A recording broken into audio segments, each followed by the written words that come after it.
unas breves palabras para presentar a Dora, que evidentemente no necesita grandes presentaciones, pero hace un tiempito me pidieron una semblanza de Dora y realmente me sirvió como un pequeño balance de los años que nos conocemos, 18, 17 años, desde que empecé, 18, desde que empecé mi investigación doctoral y la contacté y tenía más entusiasmo ella que yo, que estaba muy asustada de qué iba a poder hacer.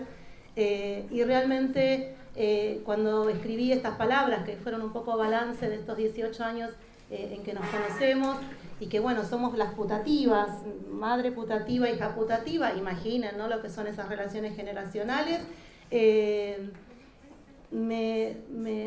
ese balance me ponía a pensar en qué sería, en términos profesionales, la historia de las mujeres en Argentina sin un libro como Inclusión, Exclusión, Historia con Mujeres, qué sería un libro, una historia de las mujeres sin mujeres entre la casa y la plaza, mujeres en la sociedad argentina, es decir, la cantidad de obras, o qué sería la historia del mundo del trabajo sin trabajos como La escena iluminada, y la historia política y cultural, digamos. Me parece que pensar en la producción historiográfica en los últimos años no puede, digamos, obviar el aporte singular y significativo que ha hecho Dora a esa producción. Y además no podemos pensar una sociedad argentina en plena transformación como la que estamos viviendo en este momento, donde el feminismo avanza sin pensar los lazos que Dora tejió desde el ámbito académico y desde su militancia política, con enorme compromiso, mostrando también a veces la dificultad que a veces genera pensar en estos espacios académicos y políticos como espacios escindidos, cuando que en realidad son espacios que tendrían que estar y efectivamente están muy imbuidos el uno del otro, porque de alguna manera construyen derechos para pensar en este caso una sociedad más equitativa en términos de género. Y finalmente me permito esta observación personal. Realmente Dora, como una persona, digamos, que conoces desde el ámbito profesional, te permite además aprender un sentido de humanidad muy amplio, con una enorme generosidad, y que realmente hacen que valga la pena seguir adelante a pesar de las enormes dificultades que podemos tener, porque Dora es una persona optimista, irremediablemente optimista. Donde vemos el vaso medio lleno, ella ve el vaso, perdón, al revés, donde vemos el vaso medio vacío, ella ve el vaso medio lleno. Y realmente es entusiasta, enérgica, y genera esto, una enorme dinámica amorosa, que a veces en el ámbito académico se pierde, porque perdemos estos lazos afectivos, algo de lo que estuvimos hablando también en las otras conferencias, tanto con Diana Mafía como con Graciela Morgade, y realmente creo que siembra para que florezca. Tiene esa enorme generosidad, no piensa solo en sí misma y en su propia proyección, sino que siembra para que florezcan otras personas. Así que bueno, te agradecemos mucho que nos acompañes y va a ser un placer escucharte.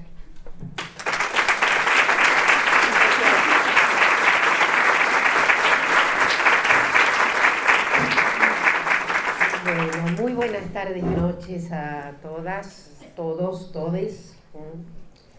Me conmociona siempre estas presentaciones, son un poco inesperadas y se los digo de veras. Agradezco muchísimo al CINIG, a esa existencia que ha perdurado con fuerza, con energía y esa renovación. Desde luego a mi querida Adriana, que es íncita, es de la familia, ya saben, y a Mabel, y la tenemos acá, Gloria, que representa también una suerte de meta institución. Aquí en La Plata, donde pudimos forjar una notable circunstancia, que es la unión de todas esas múltiples partes que tenían las ciencias sociales y las humanidades. Así que muchísimas gracias. Henos aquí, efectivamente, antes que nada, optimistas. Siempre decimos lo mismo, es una especie de, no sé, de grito de guerra. Dejemos el pesimismo para épocas mejores. Ahora no nos podemos dar ese lujo, ¿está claro? Entonces, vamos a arrancar. Entren, por favor, me da una situación extraña, si pueden entrar. Bueno, yo quiero contarles que gracias a la insistencia de mi querida hija putativa, cuando me invitó, yo vengo de una reunión de directorio con ISET, que en fin siempre representa una suerte de tsunami, no puedo dejar de decirlo, me propuso que esta charla tuviera que ver con el libro que debo terminar este mes. Lo digo así públicamente para que todos me envíen cartas, documentos, diciendo, atenti, que el pagaré está allí. Bueno, no, es una saga dura, difícil, gracias a la solicitud que me hizo en su momento el Colegio de México, que tiene una colección muy bella, donde lo que va a ser más patético va a ser lo mío, porque tiene una serie de textos muy buenos. Es una colección que se llama Historias Mínimas. Esas historias mínimas, yo sé que le pasa a cada uno de las personas que han trabajado en eso. Para hacer una historia mínima hay que hacer una indagación máxima. Entonces a mí me pidieron esta historia mínima de los feminismos en América Latina y ha sido evidentemente dificilísimo.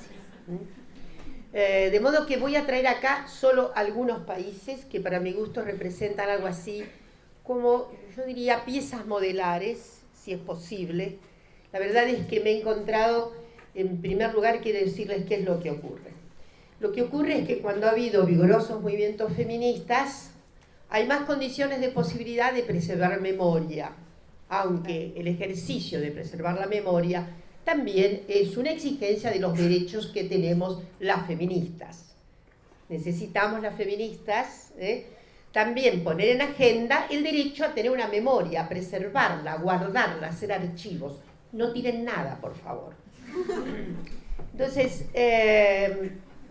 cuando me refiero a los feminismos, que fueron múltiples, entonces me encuentro con esta circunstancia, después de todo este tiempo de investigar, en la que efectivamente se revela como una primera circunstancia que donde ha habido mucho vigor en los movimientos feministas, hay más condiciones de posibilidad de tener memoria guardada. Y ahí, donde efectivamente en la actualidad hay más desarrollo historiográfico, ya sea de historia de las mujeres, de historia de las relaciones de géneros, de historia de las disidencias de la sexualidad, que ha sido tan incisivo esto en el mapa más reciente, no solo de los derechos, sino también de la procura de memoria acerca de esa gesta que fue más reciente. Entonces, lo que quiero decir es que, en efecto, ahí las cuestiones se complican. Donde hay más desarrollo historiográfico sobre todas estas gestas, estos fenómenos, estas circunstantes, es evidente que tenemos más condiciones de posibilidad de hacer una historia más vigorosa, más amplia, más rica, digo, la que a una le han pedido. Allí donde no hay este estado del arte historiográfico tan, yo diría, tan rotundo, hay dificultades efectivamente para hacer un ingreso interesante en la historia de los feminismos de algunos países. Entonces, yo algunas cosas las voy a tener que leer porque es un conjunto sobre todo de datos que no quiero que se pierdan. Me gustaría decir otra cuestión más. Hay una diferencia bastante grande, desde luego, no solamente en los cauces feministas, en sus disparidades, en las diferentes formalizaciones que han tenido a través de qué tipo de experiencias nucleares, de qué organizaciones, de qué entidades, de qué agencias, hay diferencias. Hay algunos países, por ejemplo, el que me parece que es muy, muy impactante, que tienen una historia muy compacta de feminismos muy, muy, muy avanzados ya en las primeras fases del siglo XX. Desde luego no podemos hablar de feminismos antes, en América Latina, de los primeros años del siglo XX. Es muy difícil. Ha habido, obviamente, gestos, voces protofeministas, pero es muy difícil engarzar ideas y agencias feministas, sino a través de, yo diría, de los esfuerzos hechos después, en la primera década del siglo XX y en adelante. Ahí me parece una década muy marcante en general, que es la década de los años 20, más allá de alguna discusión que hay en México, por ejemplo, que es un país de los que voy a contarles algo. Hay un tipo de opinión divergente respecto de si en los años 20 hubo el feminismo o los feminismos, voy a hablar siempre en plural, los feminismos siempre fueron plurales, aún porque había varios cauces, aún porque no se plegaban todas las agencias unívocamente a los mismos objetivos, pero por ahí con matices, con metodologías diferentes, por lo cual eso ya no más obliga a la pluralidad. Lo que quiero decirles es que los años 20, para mi gusto, fueron muy enjundiosos en general en el mapa de América Latina. Digo, en México hay una diferencia respecto de esto, de opinión, pero, por ejemplo, a mí, digamos, me parece que en el conjunto esa década rinde mucho en América Latina.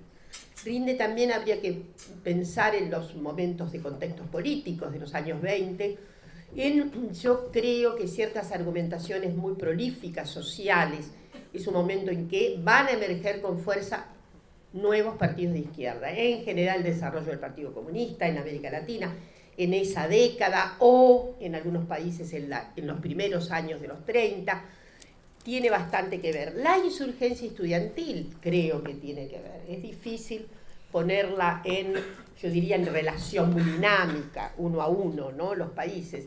Pero creo que la década del 20 en América Latina significa, primero, una reaglutinación de propósitos de contestación, en este caso con protagonismo importante de mujeres y de estudiantes. Estamos a 100 años de la Reforma. Y la Reforma se expandió por América Latina. Y también fue la oportunidad de que muchas mujeres se sumaran. La Reforma en sí misma fue muy misógina. Ustedes saben, en 1918 en Córdoba parece que no hubiera mujeres. Y las había, y había en medicina, pero no están, yo diría, en las alegaciones activas de esa muchachada, aunque por supuesto hay consecuencias. La primera gran huelga de maestras del siglo XX es la de 1919 en Mendoza y tiene una influencia directa de la Reforma. Por lo tanto, ahí hay que verla. Y desde luego hay algo sinergial. Cuando la gente joven está contestando, yo creo que anima también, hay una animación general de aquellas circunstancias que están relegadas, que están sometidas, que están sojuzgadas.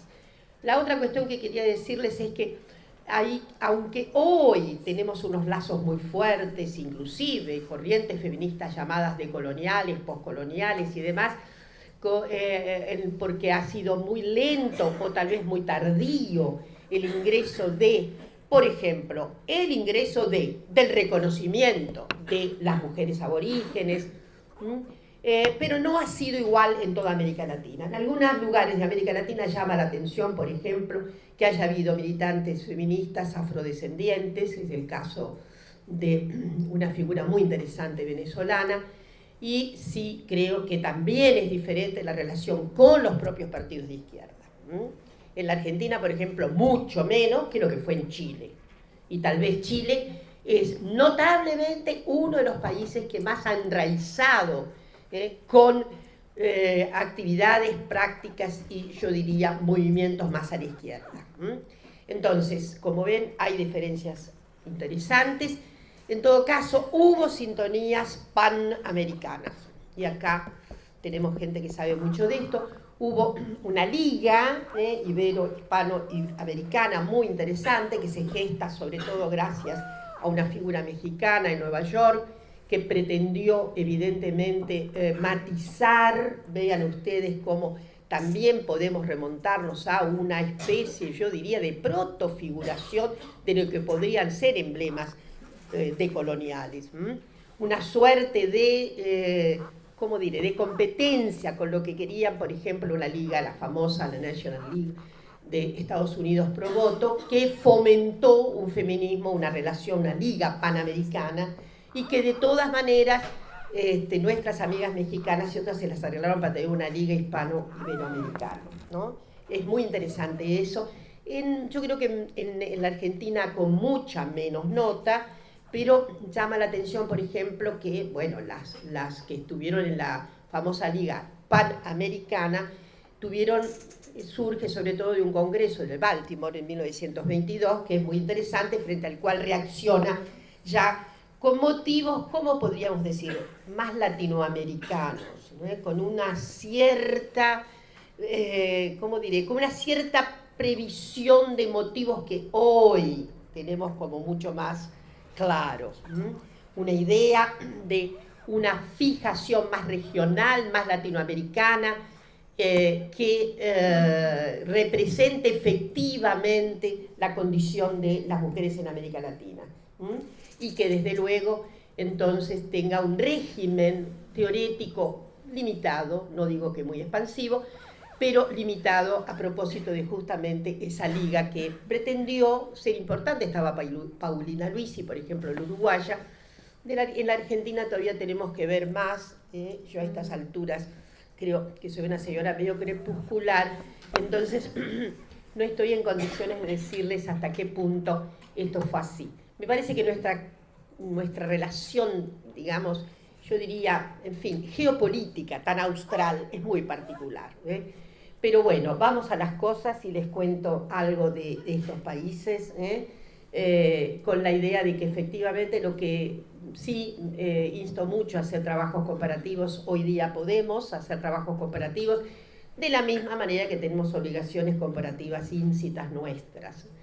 Cómo podemos contener hoy una experiencia historiográfica que dé cuenta de los movimientos de las mujeres en las provincias, que a menudo nos convencemos claramente de que solo en los grandes centros urbanos, desde luego la ciudad de Buenos Aires, se yergue como si fuera el mapa único de los desarrollos feministas en la Argentina. Entonces vamos un poco a las cosas. ¿Cuánto tiempo tengo? Ya empezaste el tiempo, Dora. Sí, claro. Siempre hago la misma treta. Cuando veo bostezos sé que es el momento que paramos. Bueno, vamos a comenzar con la historia de Elena Arizmendi Mejía, que fue una figura muy notable. Es una de las figuras que también estuvo muy convocada. La Revolución Mexicana es central en México para la arquitectura de movimientos de mujeres. Pero doña Elena Arizmendi fue una figura muy, muy particular, había estudiado enfermería, etc. Tuvo un vínculo amoroso que fue muy cuestionado porque el señor nunca se descasó. Vasconcelos, don José Vasconcelos, para quienes hacen historia de México, de América Latina, saben que fue una figura muy particular, muy enjundiosa y al mismo tiempo hizo un desarrollo muy grave en el sentido de que esa figura que prometía ser unos intelectuales orgánicos muy, muy interesantes de la América Latina, fue cambiando hacia una derechización espantosa, por así decirlo. Bueno, ella tuvo una vinculación con don José. Me parece que eso significó, nunca se aceptó este vínculo. Como ven, ella ya este dato nos revela a una figura muy, muy autodeterminada. Lo cierto es que siempre había vivido en la zona de frontera, pero en 1916 ya va a Estados Unidos y desde allí justamente funda la Liga Internacional de Mujeres Ibéricas e Hispanoamericanas, que es lo que acabo de decir, que tendía a contender. La Liga propició con otra figura, con Sofía Villa de Buentelo, una conferencia mundial de la raza. Esa conferencia mundial de la raza se hizo finalmente en los años 20, y como ustedes ven, esa conferencia llamada de la raza era el presupuesto de que había una circunstancia singular en las mujeres de América Latina, a las que llamaba la raza. Ustedes saben que la raza no quiere decir exactamente lo que hoy significa. La raza tenía semiológicamente otra relación, era la enjundia, la capacidad, yo diría, de erguirse de la propia condición humana. No ignoramos que de ahí se pasaban a ciertos racialismos, pero lo de la raza era esta relación de las mujeres españolas y las latinoamericanas en lo que podía ser un conato feminista diferente al anglosajón. Vean ustedes desde cuándo tenemos alguna línea inspiradora en realidad que quisiera más notable la realidad de las latinoamericanas. Muy bien, otra figura que aparece, la vamos a dejar un rato a nuestra querida Elena, sobre ella hay un libro precioso de nuestra querida Gabriela Cano, precioso, el texto se llamaba Elena Arismendi, fue una mujer además muy inteligente. En los idus de la revolución, evidentemente, se empinan, obviamente, circunstantes. Primero, de muchas condiciones. Muchas fueron al frente, otras quedaron en la retaguardia.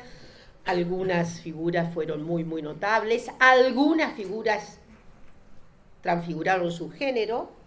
Es el caso de Robles, tratado por Gabriela Cano. Ustedes saben que ella va como mujer y transmuta completamente su figura. Además, adquirió la identidad masculina, finalmente, reconocida de una manera muy peculiar por el Estado mexicano, pero la tuvo que reconocer como la coronela Robles, ¿no? Entonces, he aquí que la saga de la Revolución trae como consecuencia una serie de congresos en Yucatán. Yucatán era el área donde estaba una posibilidad mucho más enjundiosa de haber hecho una suerte de, ¿cómo diré?, de orientación más a la izquierda de la revolución. En Yucatán se realizan por lo menos 2 grandes congresos feministas. Ahí hubo una suerte de, yo diría, de acuerdo inicial y de desacuerdo posterior, porque doña Ermila se le ocurrió llevar, sobre todo al primer congreso en enero del 16, una ponencia que decía La mujer en el porvenir, en donde doña Ermila se permitió contestar la exigente sexualidad que debían mostrar las mujeres. Y esto, ustedes saben, Yucatán, 1916, el horno no estaba para muchos bollos, y entonces, más allá de la buena voluntad de Ermila y de muchas de sus compañeras, entre las voces más conservadoras dijeron que esto era medio escandaloso, y que entre las voces muy radicalizadas a favor de la propia posición de Ermila y mucho más, yo diría, mucho más próxima de lo que son hoy nuestros sentimientos y sensibilidades, se encontró una figura notable que fue Elvia Carrillo Puerto, la hermana de uno de los grandes líderes de Carrillo Puerto, que fue luego muerto, pero fue una de las figuras muy vigorosas a la izquierda de la revolución. Doña Ermila Galindo estuvo mucho más vinculada al carrancismo, de modo que hay ahí una cuestión que Carranza fue uno de los grandes líderes de la revolución, y es muy probable, tal vez es probable, que dentro de las filas del carrancismo haya habido mejor oportunidad para una, digamos, fijación de propósitos feministas. Y lo cierto es que la vida de Galindo está muy vinculada políticamente a esta fase de la Revolución Mexicana. Lamentablemente, como ocurrió con muchas líderes feministas, ella fue muy entusiasta respecto de todos los derechos cívicos y civiles, pero luego tiene un apartamiento. No es incomún que tengamos en la escena mujeres muy importantes que luego de un determinado giro feminista, luego por alguna razón se han desencantado y Galindo en realidad ocupa la escena importante en esos años y luego se retira. A mí me gustaría decirles que en los años 20 tiene entonces lugar el Congreso de la Liga Panamericana, pero también el Congreso de las Mujeres de la Raza, como digo, ahí ya hay una tendencia dispar en esta argumentación. Y luego, bueno, viene en México una encrucijada muy particular, que no puede llamarla, digamos, no es la primera vez que las feministas, en alguna medida, es lo que va a pasar en Cuba también, encuentran que hay una oportunidad. Vasconcelos era un hombre que ya había girado a la derecha, pero venía prometiendo el voto femenino. Entonces, no puede extrañar que ese cauce feminista le hiciera alguna buena propaganda a Vasconcelos, que finalmente, en fin, no gana las elecciones, se tiene que retirar de México.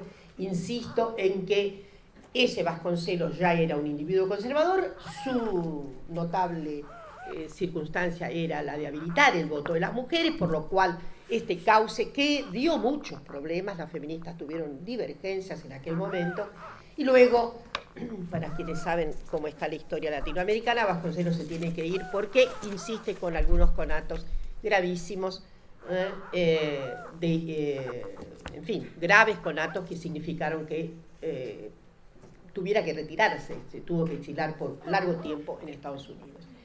Voy a ir más rápido. Yo lo que se encuentra claramente en que en los años 30 hay una reactivación y luego una caída del feminismo en México. Esos años 30 tienen bastante que ver con articulaciones con la izquierda, pero luego hay como un derrotero que significa un cierto estancamiento. Los años 40 han sido descritos por varias colegas feministas como años que tienen bastante que ver con un remanso, ¿no? Como si las aguas que se hubieran agitado tanto encontraron un remanso, y ahí aparece una figura que ha sido muy analizada, muy de clase media, doña Amalia González Caballero de Castillo Ledón, que vino a Buenos Aires, era representante en el Consejo Interamericano de Mujeres, que ya funcionaba orgánicamente.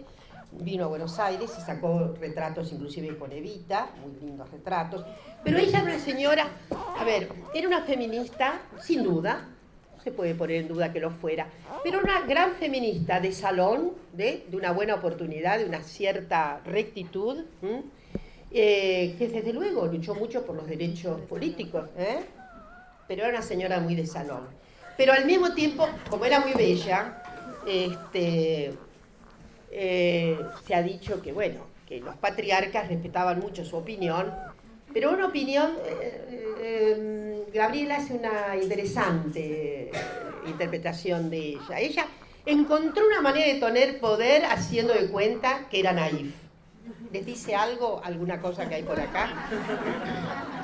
Entonces, lo que es una treta, muy, muy interesante. Bueno, yo me estoy interesada en contarles sobre todo los episodios primeros, no tanto los últimos. Desde luego, el feminismo medio docenado de los 40 tiene un enorme giro después de los años 60 y 70. México está muy cerca de los Estados Unidos, había mucha académica que había ido a hacer posgrado en Estados Unidos, de modo que podríamos decir que México fue casi primera referencia en la absorción de el cambio completo de agenda habido en los años 70. Y yo lo dejo por acá porque México en ese punto ha tenido urgencias notables, fue uno de los primeros países en donde hubo además cursos de posgrado, etcétera, etcétera, una gran cantidad de actividad publicista, feminista y demás. Voy a contarles rápidamente lo de Costa Rica. En Costa Rica, efectivamente, las mujeres tuvieron muchísimo que ver en la derrocada de la dictadura de un señor que duró bastante tiempo, Federico Tinoco. De Costa Rica siempre sabemos menos. Es tan interesante ese país, notable. Y allí la cuestión liberal fue muy fuerte, pero se crea en 1931 el Partido Comunista. Y el Partido Comunista tuvo mucho que ver, con una incidencia fuerte en que muchas feministas también eran mujeres de izquierda. Y el caso de Carmen Lira, ¿no? Que es muy, muy, muy interesante, una figura muy conocida. Claro, la gente acá es muy joven, pero la gente de mi edad ya sabía. Carmen Lira era una figura muy proyectada, fue una gran escritora y etcétera. De modo que Luego viene, tenemos también la gesta de acabar con la dictadura de Tinoco hecha por las mujeres, vuelve a plantearnos que no es la primera vez que, por ejemplo, que tuvimos madres y abuelas de Plaza de Mayo enfrentando la dictadura. En la revuelta contra Tinoco, el número de mujeres, lo que no les doy detalles de la cantidad de cuestiones que se hicieron, con actos, circunstancias activas, no pasivas, barricadas y cuestiones por el estilo. De modo que ahí también está una figura muy importante que fue Ángela Acuña. Ángela fue la que en 1923 lideró la Liga Feminista y efectivamente Costa Rica estuvo muy, muy cerca siempre de la Liga Internacional de Mujeres Ibéricas y Hispanoamericanos. Tuvo un contacto muy, muy intenso con, es evidente que esto, insisto, esta es la liga que había creado Arismendi, con algunas mujeres del sur, Paulina Luisi por caso, y sobre todo con las españolas. En fin, el escenario de Costa Rica se pone muy, muy tremendo con la famosa guerra civil, que lleva a, digamos, a Figueres y que se torna una dictadura y que va a perseguir a el IRA se tiene que ir de México, de Costa Rica, se tiene que exiliar. En fin, lo que quiero decirles es que en 1949 se consigue la sanción del voto en Costa Rica, bastante antes que en México, y Costa Rica entonces es un país en donde, no cabe duda, ha habido una cierta influencia en los reverberos feministas que tienen que ver con posiciones más a la izquierda, no tanto posiciones liberales, aunque Acuña una podría decir, luego sí, hay unas ciertas derivas un poco más liberales, pero hay un área muy, muy interesante en donde efectivamente ha habido también un crecimiento muy exponencial a propósito de los grandes cambios de los años 70. Me voy a referir rápidamente a Venezuela para terminar con Chile, que para mi gusto es uno de los países, yo diría, más interesantes en materia de sagas constantes feministas, salvo momentos tan duros como la dictadura de Pinochet, en donde evidentemente, pero también se debe a la saga feminista, una lucha muy, muy tenaz contra la dictadura. Miren, Venezuela es un país que tuvo una de las dictaduras más largas y más temibles de América Latina, con una figura que fue don Juan Vicente Gómez, que para que ustedes recuerden, entra con un golpe en 1910 y se perpetúa hasta su muerte natural en 1935.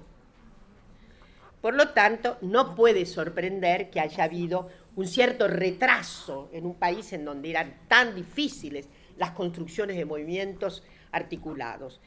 Lo cierto es que a ese fenómeno que va a resistir, sobre todo en la Venezuela de los años 20, se lo llama generación del 28. Y ahí surge, la Sociedad Patriótica de Mujeres Venezolanas, que tiene a una gran figura delante, Carmen Clemente Travieso, que fue una de las figuras más inspiradoras del feminismo venezolano.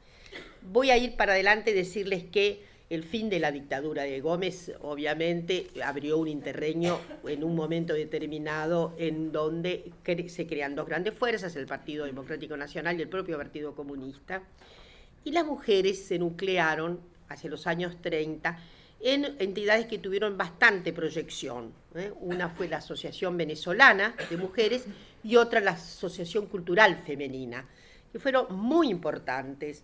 Ahí hay una serie de mujeres cuyos nombres no voy a dar, pero en esas circunstancias en donde aparecen nuevas adherentes viejas como Carmen Clemente Travieso, evidentemente surge con fuerza un sentimiento más a la izquierda y en 1945 se celebra el primer Congreso Femenino Venezolano y esos son años de una prédica feminista y también antiautoritaria muy fuerte, y ahí hay una pequeñísima primavera democrática en el 45 que finalmente termina con la dictadura del general Marcos Pérez Jiménez.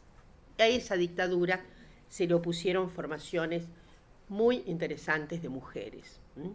Así como hubo una buena resistencia a Pérez Jiménez, que es uno de los dictadores más conocidos de América Latina, ahí está la Junta Patriótica Femenina y el surgimiento de una figura tan interesante como Argelia Laya.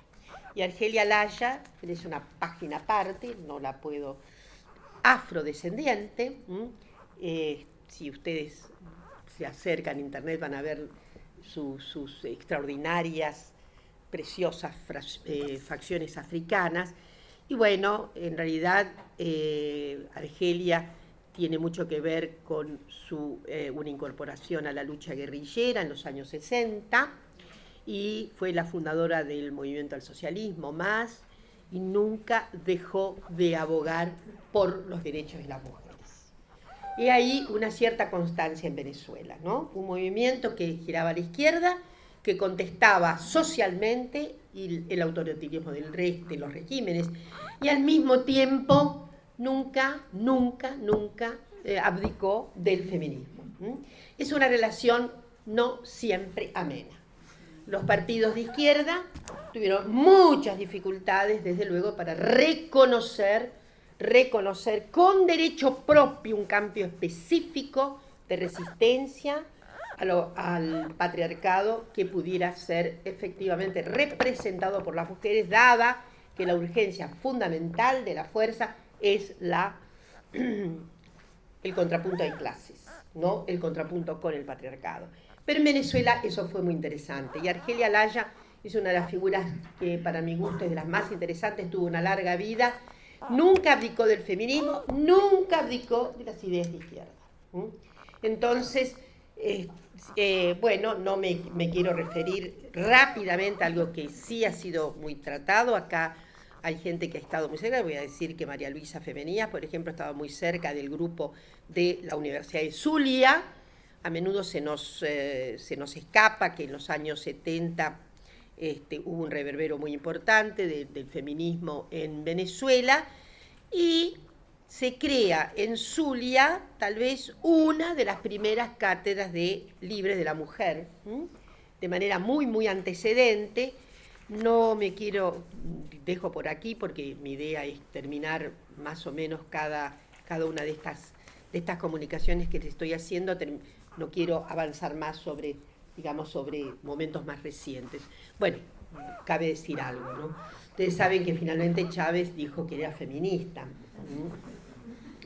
y que eso significó una serie de circunstancias muy interesantes, créase o no, pero él muchas veces manifestó que finalmente se había hecho feminista, que creía, etcétera, incorporó más mujeres. Eso dio también muchos problemas, pero no voy a entrar en esto. Finalmente, Chile. Y Chile acentuó deliberadamente mi admiración por lo que ocurrió en Chile, porque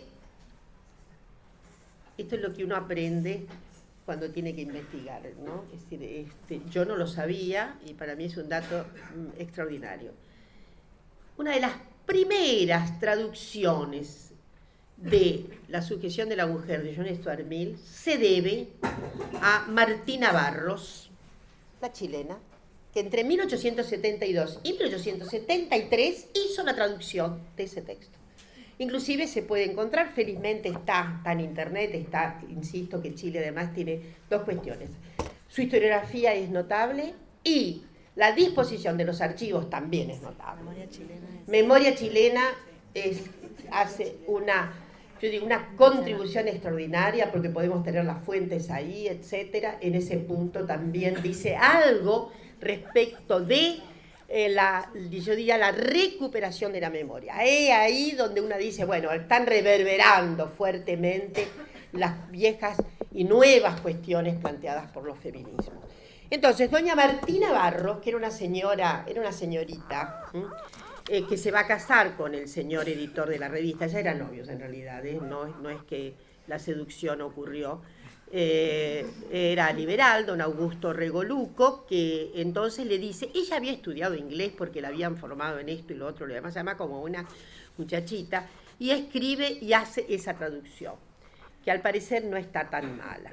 Yo quiero decirles que Chile tiene como sintonía precursora a don Emilio Recabarren, el viejo, el gran padrecito de los trabajadores de Chile. Ustedes saben que Recabarren fue uno de los organizadores más notables de las formaciones de trabajadores al norte de Chile, en el Salitre, y que organizó el Partido Socialista, y él era deliberadamente, decía que era feminista, nada de andarse con vueltas. De modo que hay ahí una marca en el orillo importantísimo de Chile. Un líder como don Luis Emilio Recabarren, que organiza los obreros del Salitre, que hace aquellas tremendas experiencias de huelga y más, que además enuncia los derechos de las mujeres. Estoy hablando de 1912, 1913. Muy bien, a Chile la visita doña Belén de Zárraga, que es una figura extraordinaria. Doña Belén estuvo en la Argentina, vivió un tiempo en Uruguay, después se la pasó, muchas veces se la ha sindicado como anarquista, es medio difícil, ella era amazona, era libertaria, no tengo duda, pero su gran recorrido por América, vivió de país en país, era fogosa oradora. Era española, sí, era española. Ella había hecho medicina y se había casado, después se descasó felizmente, y anduvo, visitó todos nuestros países, inclusive estuvo en la Argentina desde luego, y parece que era una mujer extraordinaria, una oratoria notable, que los varones quedaban. Pero es muy difícil sindicarla como anarquista porque ella vino sobre todo a pregonar los derechos políticos de las mujeres, derechos. Entonces es muy difícil sindicarla como anarquista. Las anarquistas en aquel momento y en aquellas circunstancias jamás habrían apoyado absolutamente la idea de derecho formal, legal de las mujeres. Y el caso de Belén es que por todo y cualquier lugar predica la idea de el sufragio de las mujeres y el resto de los derechos. Lo cierto es que en Chile ella tiene una recepción muy particular, de modo que en el norte se crean los centros Belén de Zárraga. Ella vivía, pero le pusieron centros Belén de Zárraga, donde efectivamente surgió un grupo muy importante de feministas, ¿no? Orientadas entre adherentes a la clase obrera, mujeres que eran de los sectores trabajadores, probablemente una buena cantidad de ellas era letrada, como ocurre, esto quiero decirlo ahora, en todo y cualquier lugar de América Latina. Los primeros mojones de luchas feministas son encarnados por mujeres letradas. El caso de Argelia, que he mencionado, también era una persona letrada, había podido estudiar. En general, el macizo lo ocupan mujeres letradas, maestras, profesoras, estudiantes, algunas primeras abogadas, primeras médicas, primeras, en fin. Pero esa es evidentemente la primera expresión de feministas en América Latina. No se las va a encontrar, obviamente, en algunos lugares con mayor relación con las clases trabajadoras, el caso de Chile, en donde en el Salitre, en Iquique sobre todo, brotan estos centros en la zona de Iquique. Iquique, ustedes saben que tuvo una tremenda huelga en donde fueron muertos muchísimos trabajadores. Entonces es toda una epopeya. Ahí ya llama la atención el caso de Chile. Bueno, voy a ir más rápido. Quiero decirles que en los años, ya inicios casi del 20, existía un Consejo Nacional de las Mujeres y un Centro Femenino de Estudios, con muchas también figuras todas letradas.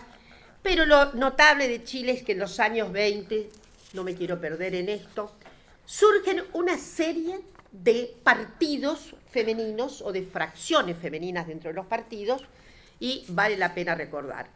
En el 21 vio la luz el Partido Femenina Progresista Nacional, en la oportunidad estaba en el gobierno Arturo Alessandri, que tenía un programa de aperturas, etcétera, y había ahí la idea de que se podía llegar al voto femenino. Un poco más adelante, aparece el Partido Cívico Femenino, con otras mujeres, no son las mismas. En el caso del Partido Femenino Progresista, su periódico era Evolución, que es un periódico muy interesante. En el caso del Partido Cívico Femenino, la transmisión de las ideas se hace a través del periódico Acción Femenina. Chile es notable además por el ímpetu publicista. Miren, ya a fines del siglo XIX, bueno, en México había ocurrido lo mismo. Plumas femeninas. No todas las revistas feministas, pero sí en 1904 ya había una revista feminista. En fin, eso es lo que llama la atención. En 1926 surge otra tercera fuerza, dentro del Partido Demócrata Femenino, una sección femenina. Y luego, en 1927, bueno, a esa fracción después se la llamó Mando Feminista, etcétera, pero lo que quiero decir es que en pocos países se ve esa enjundia de formaciones partidarias femeninas. No hay en México, también hubo un partido en un momento determinado. Nosotros también tuvimos una pequeña alegoría de partido feminista nacional. También lo fue en Uruguay. En realidad eso no es difícil. Lo difícil es encontrar esa repetición de experiencias políticas que se entonan con el feminismo, con limitaciones. No voy a decir que todas estas formaciones tenían los mismos reclamos con la misma exultante manifestación. Miren, en 1927 sí surge un grupo muy interesante en Valparaíso, muy importante, la Unión Femenina de Chile, y hay una figura muy central en todo esto que es doña, un poco más adelante, Amalia Labarca. Amalia Labarca es una figura muy importante de este momento. Y en 1934 surge la Agrupación Nacional de Mujeres. Vale la pena decirles que esta agrupación nacional decía: reunir en una sola aspiración a todas las mujeres de Chile, cualesquiera que sea su situación social, ideológica o creencia religiosa, trabajar en la designación de personas competentes, honradas y de reconocido espíritu público, porque en esa coyuntura las mujeres pudieron votar en el ámbito municipal en Chile. De modo que eso llevó a que efectivamente las mujeres quisieran organizarse para que hubiera una designación de personas competentes, honradas, etc. Les quiero decir que lamentablemente o no, las primeras candidatas, las que llegaron como candidatas en las elecciones municipales, eran en general conservadoras. El cumplimiento integral de las leyes sociales, defensa y protección de la madre obrera, y esto es muy particular también, no es particular, perdón, esto es muy, se encuentra en general en casi todos los movimientos feministas, en el nuestro particularmente, reconocimiento de la paternidad ilegítima. En Chile eso todavía, 1930 y pico, existía. Esta es una vieja proclama, nosotros no la tuvimos tanto porque eso fue abandonado, la idea de que se mantenía crípticamente la identidad paterna. Un señor dejaba embarazada a una joven o no. Ella tenía ese niño, pero no podía, la ley prohibía la procura del reconocimiento de esa paternidad. Para que las francesas, por ejemplo, fueron muy luchadoras contra esta oprobiosa circunstancia y consiguieron que finalmente, nosotras la tenemos que analizar en qué momento, pero nosotros ya lo superamos, había posibilidades del reconocimiento de la paternidad. Bueno, justa remuneración del trabajo femenino y en especial de la mujer obrera. Una cosa graciosa, el certificado médico prenupcial. Hay muchas notas eugénicas en estos feminismos. Yo no puedo revelarles todas esas notas, pero en México también la hubo. En Colombia, muy interesante, en Colombia también hubo un reverbero muy importante, la el debate acerca de la obligación del famoso certificado prenupcial. Esto por razones eugénicas, ¿no? Bueno, represión del alcoholismo, mejoramiento de la habitación obrera, abaratamiento de la vida, revisión del Código Civil y Penal en cuanto se refiere a la mujer.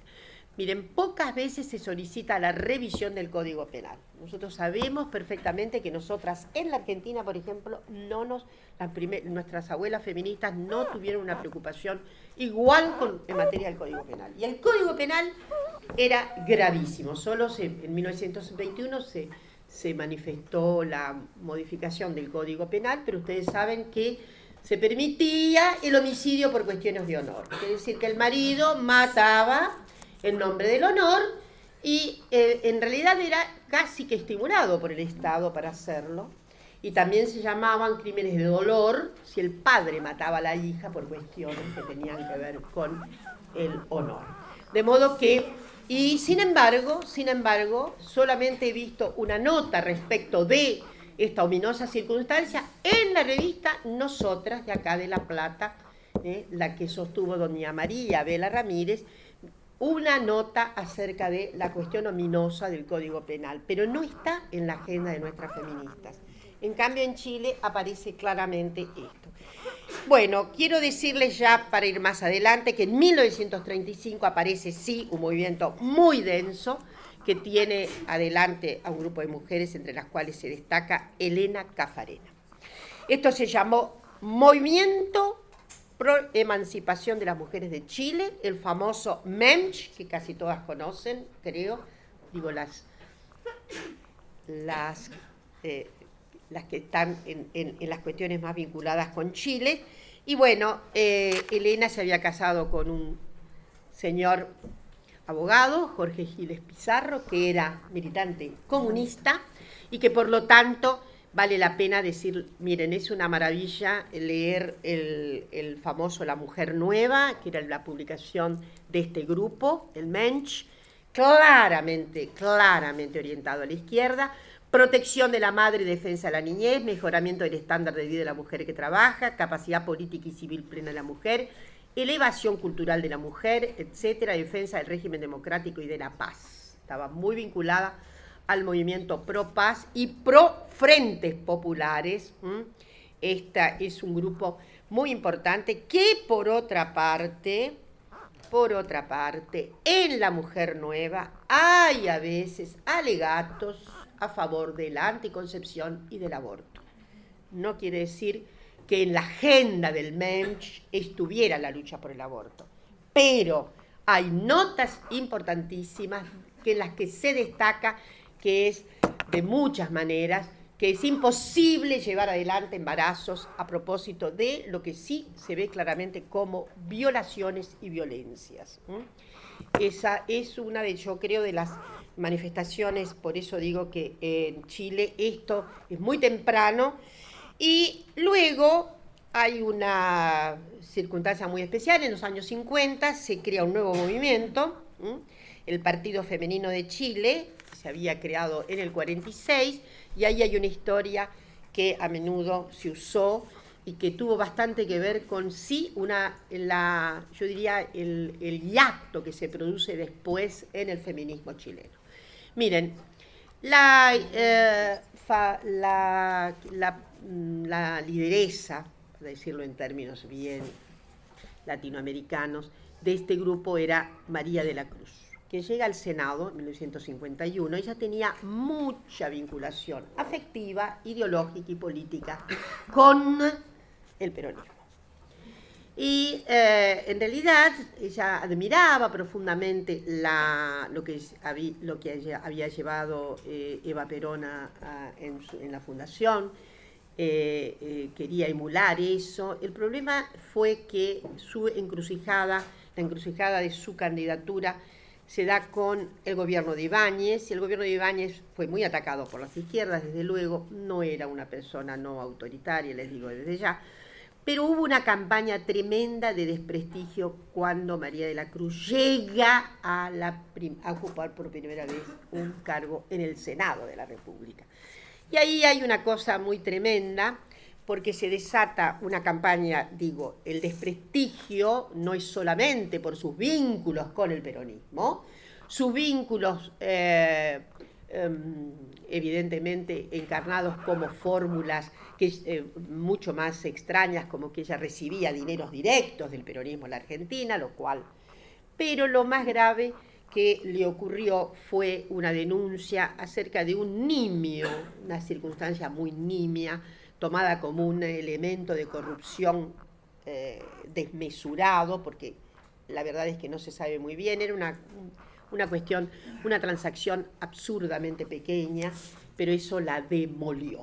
Fue una demolición de María de la Cruz, y lo más grave es, como señala en general la buena historiografía, la gran historiografía feminista en Chile, inclusive la querida Julieta Kirchhoff, que fue el renacimiento político y teorético del feminismo en Chile en los años 80, se revela el episodio contra María de la Cruz como un episodio muy consternador, porque en realidad se puso en eje la cuestión de que había una insolvencia moral y política de las mujeres para ocupar cargos. La prueba era María de la Cruz, la crucifixión de María de la Cruz. Es una maniobra que conocemos muy bien. O sea que eso la lleva, insisto, a Julieta Kirchhoff, hablar de años del silenciamiento, de ese silencio que queda en Chile, y que lamentablemente es un silencio que no pudo socavar, durante el gobierno digamos, de la Unidad Popular, que lleva a Allende a la presidencia de Chile. Las urgencias de la izquierda estuvieron mucho más del lado, obviamente, de lo que sería hacer una convulsión, una revolución social de todo punto de vista pacífico, desde luego, pero como se apunta muy bien, con una limitante muy grande respecto de la expresión propia de derechos femeninos. Los derechos femeninos quedaron muy embutidos en el principio general de la revolución, de la transformación social integral que quiso este gran gobierno y que, como ustedes saben, fue derrocado. Hubo que esperar, y sí, las mujeres en Chile, tal vez,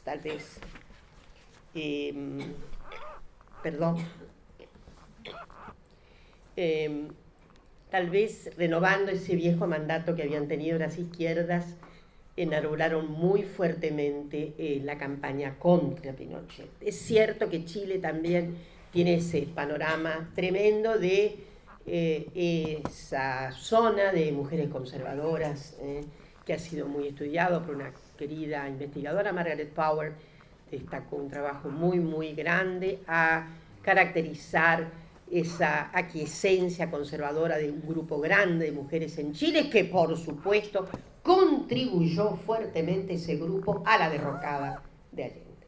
De modo que en Chile hay diástole y sístole.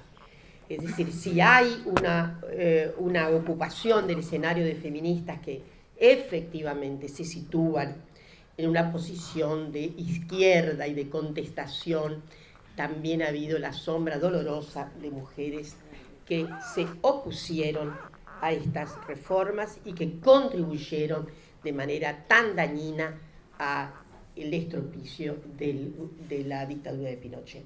En fin, para terminar, decirles que como nadie es perfecto, las feministas en América Latina han tenido algunos momentos en que, aún con la recuperación extraordinaria de agenda debido a los años 70, 80, que fue muy notable, en Chile, insisto, el feminismo fue fuertemente recuperado como una parte de la lucha contra Pinochet y se articuló, y tenemos hoy la extraordinaria condición de universidades ocupadas por las mujeres en Chile en este momento. En fin, quién sabe, tengamos que reconocer que algunas tradiciones son perdurables y es muy bueno que sea así. Y que efectivamente otras malas tradiciones del feminismo no son perdurables y conviene que las dejemos en alguna saga no las podemos olvidar, pero es una saga de un recuerdo, creo que es una saga de un recuerdo también doloroso. Al feminismo en América Latina le costó en general, en algunos lugares más que otros. En México fue más porosa la relación con los movimientos lésbicos, en Chile también probablemente, en Argentina hubo una cierta demora en el reconocimiento de todas las diásporas. Existía desde luego una franquía, pero una franquía que no estaba completamente abierta y completamente de alta sororidad. Entonces, lo que sí me parece es que también a los feminismos en todas partes les costó abrevar en la idea de que las personas que transitaban una generosa diferencia sexogenérica podían ser admitidas en su condición de trans como parte fundamental del movimiento feminista. De modo que tenemos algunas notas que no son todas tan simpáticas y buenas, pero y la historia se debe hacer con las buenas notas y las malas notas.